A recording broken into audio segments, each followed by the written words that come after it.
Hello, friends, and welcome back to Stories About Entitled People. In the first story, we'll tell you how our OP used her powers of observation to trick her client. But before we begin, don't forget to subscribe to our channel if you're new here and turn on notifications so you don't miss a new video every single day. Here we go.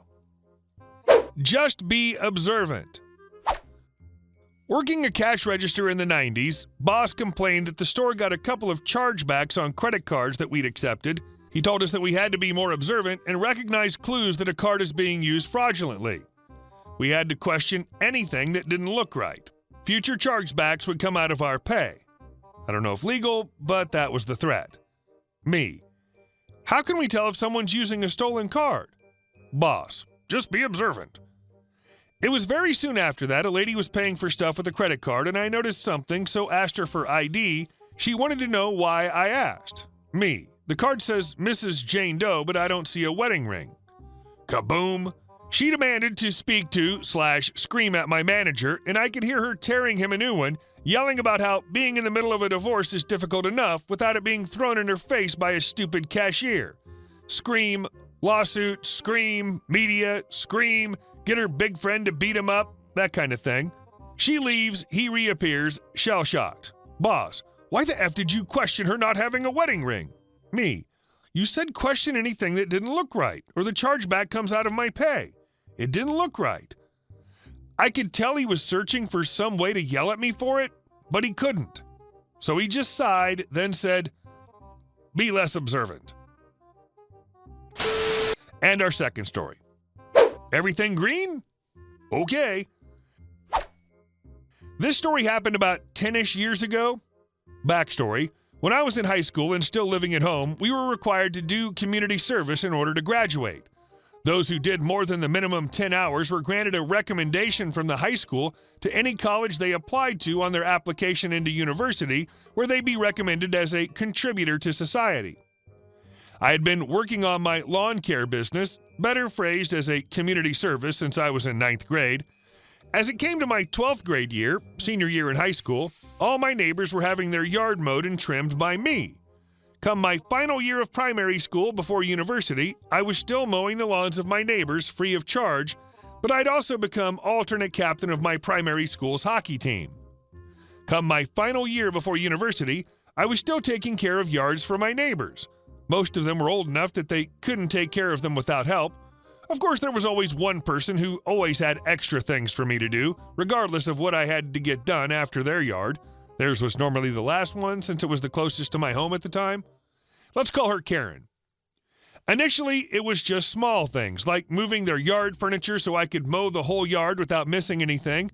Then, the day I was sick of everything. I had mowed 5 yards in 95° Fahrenheit, 35° Celsius, after I completed an hour conditioning session for hockey and an additional conditioning session for lacrosse. Honestly, I was in a bad mood. I'd gotten through all of the yards without a hitch because the people I was mowing for knew it was essentially for free. Then it was Karen's turn. I was already going to be late for practice, and I knew it. As I started wheeling my mower out of her yard, I hear a, "Where do you think you're going?" I was a little stunned because I wasn't used to people just randomly running out and yelling at me, and at this point I had completed mowing and was about to put the spray jug of Roundup away since I was done spraying all the weeds in their yard. I responded with, "I'm done and I'm going home." Karen, "You're leaving without completing my yard? There's a lot of green that I'm not approving. I won't sign off until all the green in the yard has been hit." Cue malicious compliance. I looked at her and said, "You want me to hit everything that's green before I leave?" "I want you to hit anything green before you leave." I think some of you can already see where this is going. As a high schooler who was told to spray anything green, I started spraying everything green. The next day after school, my dad called me into a room. When I walked in, Karen was there scowling. "You killed all of my yard. You told me to round up everything green in your yard." My dad, "Is that actually what you told him?" Karen, "Absolutely not." Dad, "Okay, what'd you say?" Karen, "I told him..." She gets really quiet. She starts to bring up that the yard wasn't as short as she wanted and then walks away. Dad, "What did you tell him to do?" Karen, "I told him to hit anything green in the yard." I haven't seen such a big crap-eating grin on my dad's face since. Dad, you didn't. Me, I did. I ended up spraying Roundup on Karen's entire yard. Anything green, Roundup. Grass, Roundup. Any flower with a green stem, Roundup. Her prized orchids, Roundup.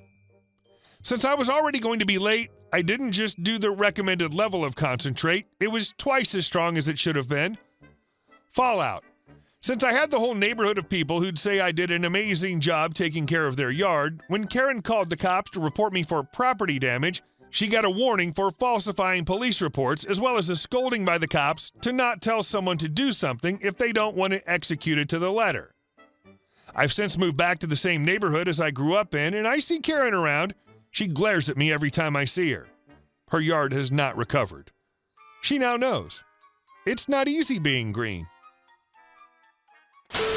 And our next story. I'll take your couch. This happened about 4 years ago when I worked retail. I worked at the service desk, so I'd helped some pretty nasty customers in my day. This woman comes in, already upset and yelling. She demands that we give her a refund on a couch that she purchased. She throws her receipt on the counter, yelling about how we make crappy furniture, shouldn't sell stuff this bad, had to load up the couch and drive 20 minutes, blah, blah, blah. I uncrumple her receipt.